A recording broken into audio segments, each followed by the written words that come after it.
Okay, so then we proceed with the next slide, and that is all about the basic definitions. So there are many definitions which are covered in the GST law, but I'll be covering the most important definitions, namely aggregate turnover, casual taxable person, composite supply, mixed supply, reverse charge, goods, services, supplier.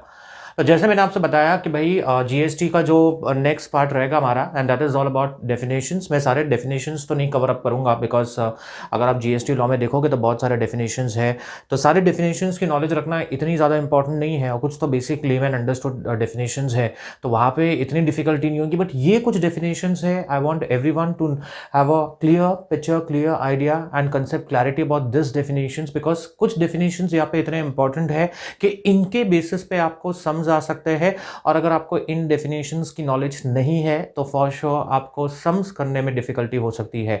So I will be quoting some passwords also, तो make sure very clearly you having a notebook और आप वो passwords को लिख रहे हो, so that in the next slide और in the coming lectures when I am doing the practical sums specially of registration, I need this definition aggregate turnover. तो वहां पे I have given a password, तो make sure again I am repeating in all my lectures that whenever you are, whatever lecture you are watching, make sure you're following the sequence, because sequence is the most important in this all this video lectures.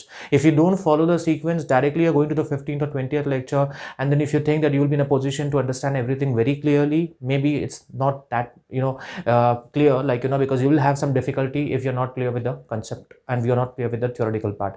Okay, चलिए आगे बढ़ेंगे, start करेंगे definitions. मैं 4 definitions cover up करने वाला हूँ. पहले वाला है aggregate turnover, then I will be covering the casual taxable person, composite supply, mixed supply. Again the most important one is aggregate turnover, composite and mixed supply. जैसे कि आपने देखा रहेगा इस पे सम्स आते हैं, composite supply क्या है, mixed supply क्या है, और उस पे कौन सा टैक्स आएगा, क्या रेट का टैक्स आएगा. So it is very important to have a clear clarity about it. Okay, let's start with the first one, and the first one is aggregate turnover. Aggregate turnover, aggregate मतलब aggregate मतलब a combination, like where you add many things and you come up with something, so that is called as basically aggregate. So when you add so many things, when you add all those items and then you come up with something, and that's basically called as aggregate. Turnover का मतलब मालूम है, Lehman word, turnover का मतलब है sales. तो now we will be discussing about the term aggregate turnover. Aggregate turnover की बात करने वाला हूँ. यस सर, क्या क्वेश्चन पेपर में पूछेंगे एग्रीगेट टर्नओवर का डेफिनेशन क्या है? Answer for that is maybe they can ask you, but the most important point here is they may ask you the sums based on this thing. So अगर आप registration करने जा रहे हो, अगर आप कंपोजिशन स्कीम ऑफ कर रहे हो, मैं आपको बताऊंगा 20 लाख 40 लाख 10 लाख वो जो कंडीशंस है, तो रजिस्ट्रेशन में कंपोजिशन स्कीम में जो टर्म चाहिए वो है टर्नओवर. तो आपका रजिस्ट्रेशन करने जाना है कि नहीं जाना है, आपका टर्नओवर देखा जाएगा, आपका एग्रीगेट टर्नओवर देखा जाएगा. आपको कंपोजिशन स्कीम में आप एप्लीकेबल हो, आप एलिजिबल हो, तो आपका टर्नओवर देखा जाएगा, यानी कि एग्रीगेट टर्नओवर देखा जाएगा. तो registration, composition scheme, for all these things you require this term, and that is the aggregate turnover. If you don't have a clear idea about this definition, I'm sure you won't be in a position to solve those sums. So make it very clear. Aggregate turnover, aggregate मतलब when adding all those things, and turnover मतलब sales, turnover मतलब sale. तो aggregate turnover में क्या करने का मालूम, turnover बोला है मतलब sales, turnover मतलब sale, सारे सेल लेने का. देखिए सारे सेल, टैक्सेबल बोलो, एग्जेम बोलो, export is also like when you are selling the goods out of the country, और इंटरस्टेट, एक स्टेट से दूसरे state. I am very clear with the term interstate. मेरा प्रीवियस लेक्चर देखिए, जिनको इंटरस्टेट और इंट्रास्टेट का अभी तक डिफिकल्टी है, तो previous lecture I have covered the term interstate and intrastate. तो सारे सेल्स को लेने का of the person having the same PAN number. PAN number is permanent account number. तो आप जब टर्नओवर देखने जाओगे, एक सिंपल लेमैन में बताओ, सिंपल लेमैन लैंग्वेज में I will make it very clear. You have to take all the sales, whether it be taxable sales, whether it be exempt sales, whether it be interstate sales, और whether you call it as export of goods and services. कौन सी चीजें नहीं लेने का, कौन सी चीजें नहीं लेने का, एक्सक्लूड, कौन सी चीजें नहीं लेने का, central tax, sale tax, union territory tax, मतलब टैक्सेस नहीं लेने का, टैक्सेस नहीं लेने का, taxes you don't have to take. And next one is value of inward supply. Inward मतलब purchase. I am making it very clear. Inward मतलब purchase, outward मतलब सेल्स. तो मतलब जो परचेज कर रहे हो और जिस पे टैक्स पे किया गया है रिवर्स चार्ज बेसिस पे. लेकिन now try to understand what is reverse charge. Definitely I will be clearing this term. देखिए मेरे डेफिनेशन में रिवर्स चार्ज, बट अभी मेरे डेफिनेशन में आया है इसलिए बोल रहा हूं. देखिए यूजुअली टैक्स किसको पे करना है, सप्लायर. जो बेच रहा है सप्लायर, जो बेच रहा है उसको बोलते हैं सप्लायर, और जिसको गुड्स या सर्विसेज मिल रहे हैं उसको बोलते हैं रेसिपिएंट, उसको बोलते हैं रेसिपिएंट. तो usually the tax liability liability is on the supplier, जो बेचने वाला है। बट रिवर्स चार्ज में गाड़ी उल्टी, देखिए गाड़ी जब आप सीधी लेके जाते हो तो सीधी जाती है, बट आप रिवर्स करते हो तो गाड़ी उल्टी हो जाती है। तो यूजुअली टैक्स किसको पे करना है? सप्लायर को। बट रिवर्स चार्ज में गाड़ी उल्टी जा रही है तो सप्लायर को टैक्स लायबिलिटी नहीं है, तो tax liability is on the recipient, और उसको बोलते हैं reverse charge mechanism. I'll be very clear about this term when I come to this definition reverse charge में। But now for your just information that you need to make this thing very clear कि जब reverse charge है, it is not the taxpayer, it is not the supplier, the liability is imposed upon the recipient of the services or of the goods. Make it very clear. Aggregate turnover, we have covered the definition. So when it comes to aggregate turnover, you have to cover up, you have to take all the things, whether it be taxable, whether it be interstate, whether it be exempt, whether it be export. You don't have to take two things. You don't have to take two things. दो चीजें आपको नहीं लेना। The first one is the taxes and the second one is the inward मतलब purchase, जो चीज हमने purchase की है उस पर आपने टैक्स पे किया है रिवर्स चार्ज बेसिस पे। तो कैसे याद रखें सर, इतनी सारी चीजें। Now you know you will be finding it very difficult when you come with the next lectures and you see so many definition, so many things like place of supply में इतने सारे concepts है, time of supply में है, value है, tax liability है, levy है। There will be so many concepts and it will be very difficult for you. So for that I have made some password is RT right. देखिए turnover बोलेंगे ना, कोई turn मतलब it's there is no concept behind this thing, just for your understanding and just to make this concept memorized it. So I'll tell you a password like it has no concept, it has no link with this concept, but just for your understanding and just to make it very easier, I made this password। turn बोलेंगे ना तो turn right, ऐसा याद रखना। turn बोलेंगे तो turn right, R से आएगा रिवर्स चार्ज, R से आएगा रिवर्स चार्ज, और T से आएंगे टैक्सेस। मतलब दो चीजें नहीं लेने का, reverse charge and taxes. So this is the way you can easily crack your registration sums. Definitely registration करने जब जाओगे तो टर्नओवर देखा जाएगा। तो first I will B calculating the turnover, so that time I won't be teaching this concept because already I've covered in the previous lectures. I'm very clear about this thing. मैं जब turnover कराऊंगा I won't be covering the definition again. The reason for that is very simple. Sums के अंदर directly practically हमको sum solve करना है। तो turnover, if anyone asks you what is the definition of turnover, tell him all the supplies, whether it be taxable, any supplies। दो चीजें नहीं लेने का, taxes, right turn लेने का, पासवर्ड याद रखिए, right turn लेने का, reverse charge नहीं लेने का, taxes नहीं लेने का। तो this is all about aggregate turnover. So with that I'm very clear with the first definition. Next one, and that is all about casual taxable person. Now what is a casual taxable person? Who is a casual taxable person? पढ़ लेते हैं पहले उसको। Definition again important है। Yes आपको tax liability में कहीं काम आएगा। ये कैजुअल NRI उनके थोड़े रूल्स अलग रहते हैं रजिस्ट्रेशन के अंदर। तो when I am discussing the topic casual person, तो you may ask me this question like कि sir what is casual taxable person? तो it is very important to cover up here only because I have already covered here. So when will be doing the registration there are different norms like the different procedures for a casual taxable person, for a NRI non resident person, and for a normal person who is not a casual also, who is not a non resident person also. मतलब कहना मैं चाहता ये हूँ कि जब हम registration करने वाले हैं तो रजिस्ट्रेशन का प्रोसेस सबके लिए अलग है, रजिस्ट्रेशन का प्रोसीजर सबके लिए अलग है। तो कैजुअल पर्सन वहां पे डिफिकल्टी होगी कि सर ये बार बार कैजुअल पर्सन रिपीट कर रहे हैं। Sir making it very clear whenever you are watching the lectures, make sure you are following the sequence again in every 5 minutes I am repeating the same thing. Next one is casual taxable person. देखिए casual taxable person मतलब एक ऐसा इंसान जो occasionally business करता है, include involving supply, चाहे वो प्रिंसिपल की कैपेसिटी में हो, एजेंट की कैपेसिटी में हो, और एनी अदर कैपेसिटी, या तो स्टेट में करता हो या तो यूनियन टेरिटरी में करता हो, and has no fixed place of business. What a beautiful definition they have covered this, and that is a casual taxable person. देखिए सिंपल लेमैन मतलब मैं बताऊंगा, कैजुअल टैक्सेबल पर्सन मतलब एक ऐसा इंसान जिसके बिजनेस का कोई फिक्स प्लेस ऑफ बिजनेस नहीं है। कभी देखोगे इधर बिजनेस कर रहा है, कभी दूसरे पे बिजनेस कर रहा है, कभी दूसरी जगह पे बिजनेस कर रहा है। मतलब casual as the name itself says, casual taxable person मतलब एक ऐसा इंसान, चाहे वो हो या उसका एजेंट हो या उसका रिप्रेजेंटेटिव हो, इन एनी कैपेसिटी वो बिजनेस कर रहा है, और वो बिजनेस कर रहा है या तो स्टेट में या तो यूनियन टेरिटरी में। And the most important thing about this casual taxable person मतलब कैजुअल है यार, उसका कोई फिक्स प्लेस ऑफ बिजनेस नहीं है। ही is doing business in different parts of the state, in different parts of the union territory. आपने ऐसे देखे रहे कि बहुत सारे बिजनेसमैन कभी इधर दुकान लगाया, कभी उधर दुकान लगाया। Now in our city like there is what you call this like a small shop like which is being there like shoes की एक शॉप रहती है। मैं उसको अच्छे से नोटिस करता हूं कि वो 1 महीना यहाँ पे रहता है और फिर वो 2 महीने बाद में दूसरे वही दुकान दूसरी जगह पे चले जाता है।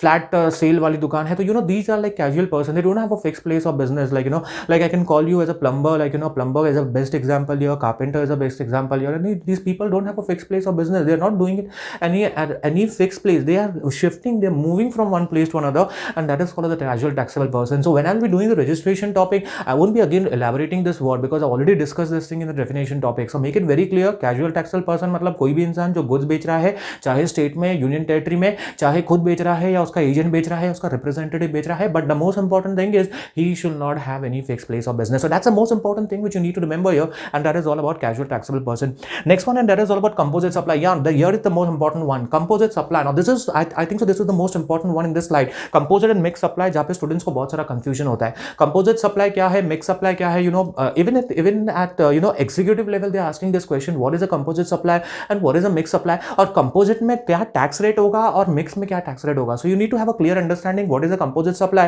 And a mix. Definitely they can ask you this in your theoretical question also, distinguish between composite and mix. So what is composite or mix, elaborate in detail. This can be asked as a theoretical question, but more than that this can be asked as a practical question also. They will give you some example and they will ask you to identify whether it is a composite or whether it is a mixed supply. So you need to identify, and at the same time you need to show the tax rate also. In previous some paper, like it was there, some question was asked for 4 marks. It was such a simple question, but students were finding it very difficult. Students को बहुत difficult हो रहा था, like so make this concept very clear. Composite क्या है, mix क्या है, and we'll go ahead with the next one. Okay, composite क्या है, the third definition for the day. And composite मतलब I'll just read it first. Composite supply by taxable person consisting of 2 or more taxable supplies of goods or services of both or combination any combination मतलब combination any which are naturally bundled and supplied in conjunction with each other, one of which is a principal supply. Now this is the definition. So when you read a definition, you find it very difficult to understand what is the definition talking all about, what is the definition up to, like what are the things covered in the definition. See, the composite supply मतलब क्या मालूम, क्या एक simple सा example दे रहा हूँ. I'll just give you an example और वो एग्जांपल से आपको क्लियर हो जाएगा. देखिए, कंपोजिट सप्लाई मतलब एक ऐसा सप्लाई है उसमें दो या उससे ज्यादा टैक्सेबल चीजें मिल रही है और उसमें से एक चीज प्रिंसिपल है, और अगर आपने वो प्रिंसिपल चीज लिया तो ही आपको वो बाकी की चीजें मिलेंगी. Now that's all about composite supply. I can give you perfect example. आप एक शोरूम में गए और आपने वहां पे जाके आपको एसी पसंद आ गया. आपने सेल्समैन को बुलाया, भाई साहब एसी पसंद आ गया, मुझे कितना प्राइस है? तो बोलता है भाई 40,000 का प्राइस है, जो भी टन का एसी है. That's not a question here. अब वो बोलता है भाई एसी भी दूंगा.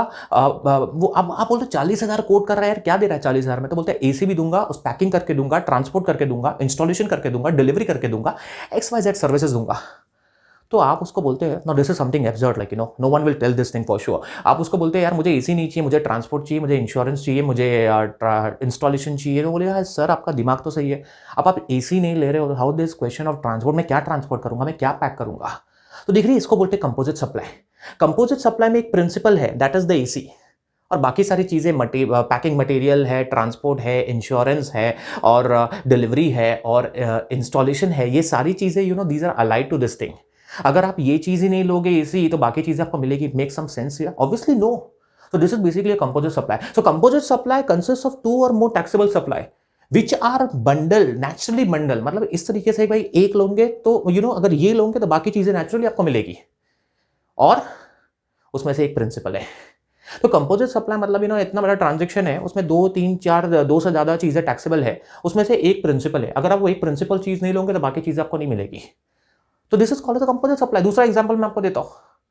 आप एक 5 स्टार होटल में फोन करते हो, 5 स्टार होटल को पूछते हो भाई मेरे को एक दिन का डिलक्स रूम है, जो भी उसका पैकेज क्या है, तो आपको बोलता है कि भाई एक दिन का मैं एग्जांपल दे रहा हूं आपको 10-15,000 रुपीज है पर डे.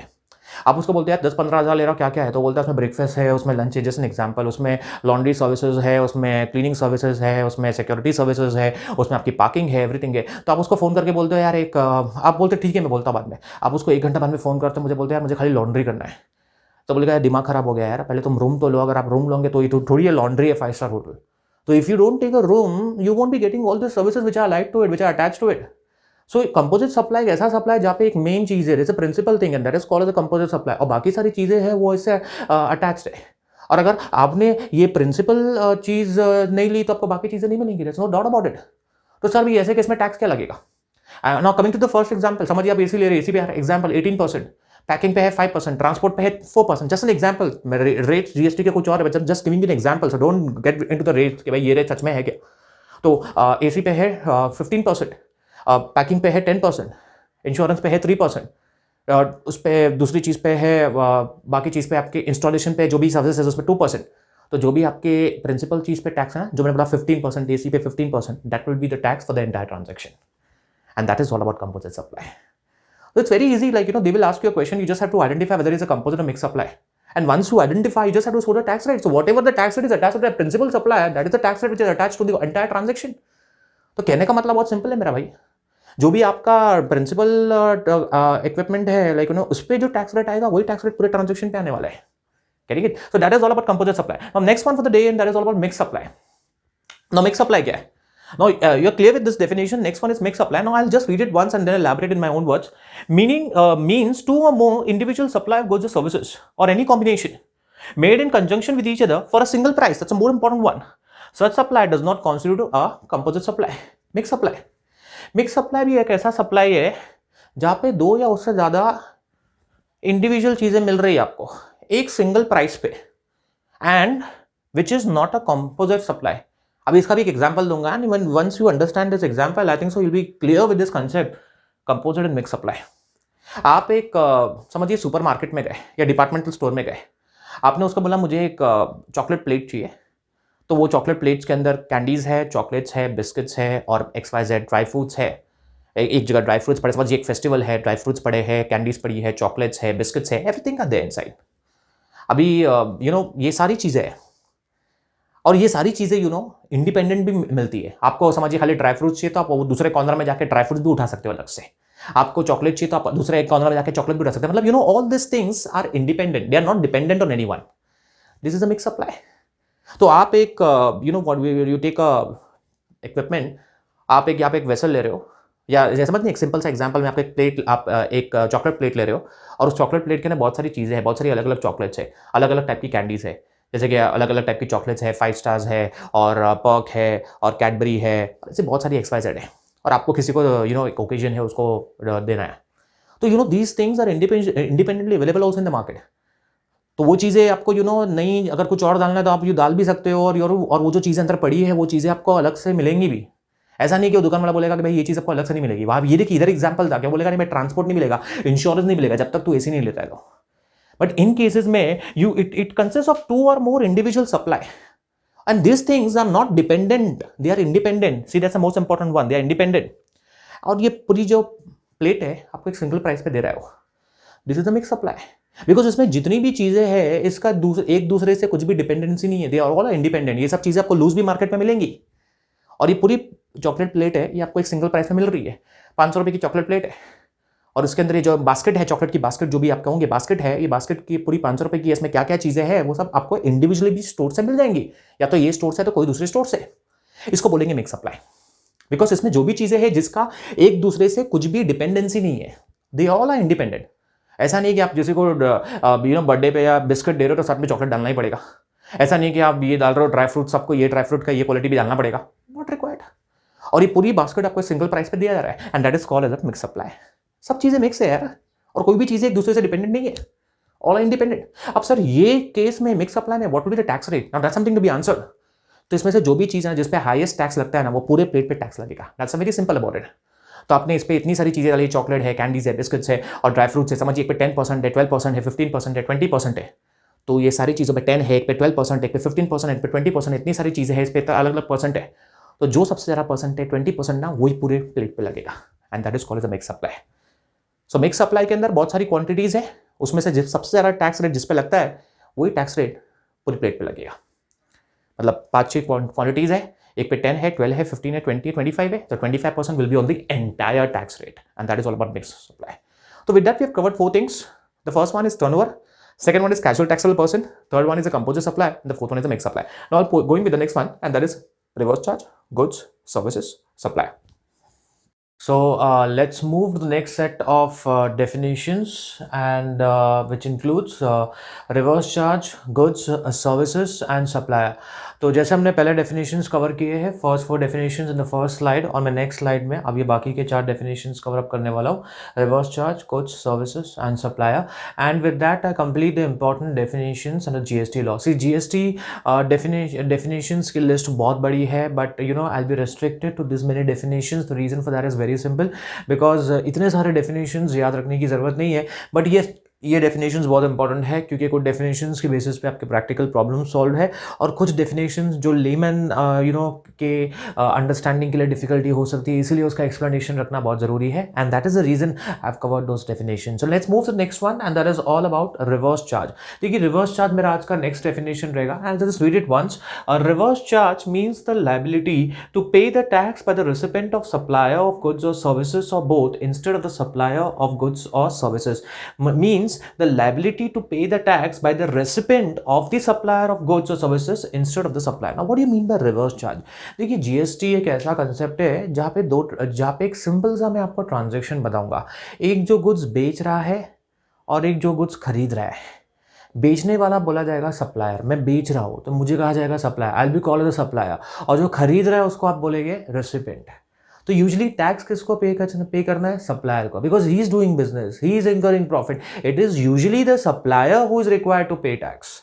तो सप्लायर की टैक्स लायबिलिटी है, बट रिवर्स चार्ज बोलता है कि टैक्स लायबिलिटी सप्लायर, टैक्स यहाँ पे सप्लायर को पे नहीं करना है, लायबिलिटी सप्लायर पे नहीं है, it is on the recipient. So with this diagram I can make it very clear. So for instance like I'll use this diagram so that it is very clear to everyone.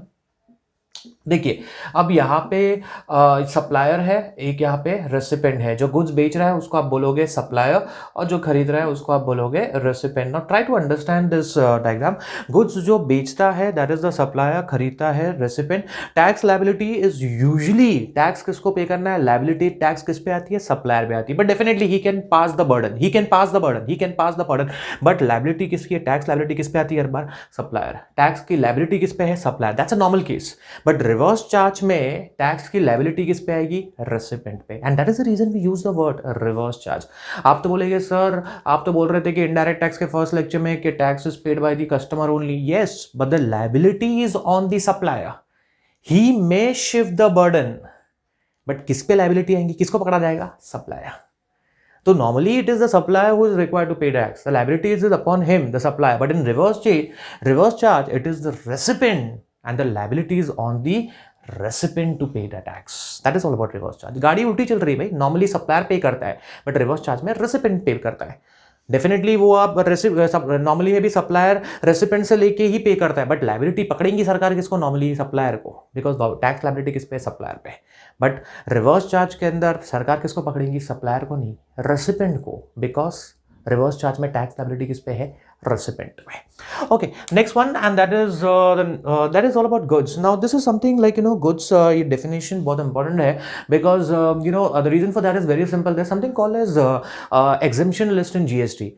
So when I'll be doing the sums now, many students will have some problems. Sir, why this thing is not covered? Why that thing is not covered? It's a very big list. Like I'll tell you, agriculture services are exempt. I'm talking about the exemption list in services. Agriculture exempt है, foreign embassy का exempt है, services by RBI is exempt. Then you have many other services like बहुत सारी ऐसी services है, like which is coming in my mind. I'm just telling you. तो ये goods का definition मुझे बहुत important लगता है. Like when I'll be doing that chapter, like exemption list, which is sum which is being asked for 5 marks. So there the students are getting confused कि like कि ये goods है कि नहीं है, ये services है कि नहीं है.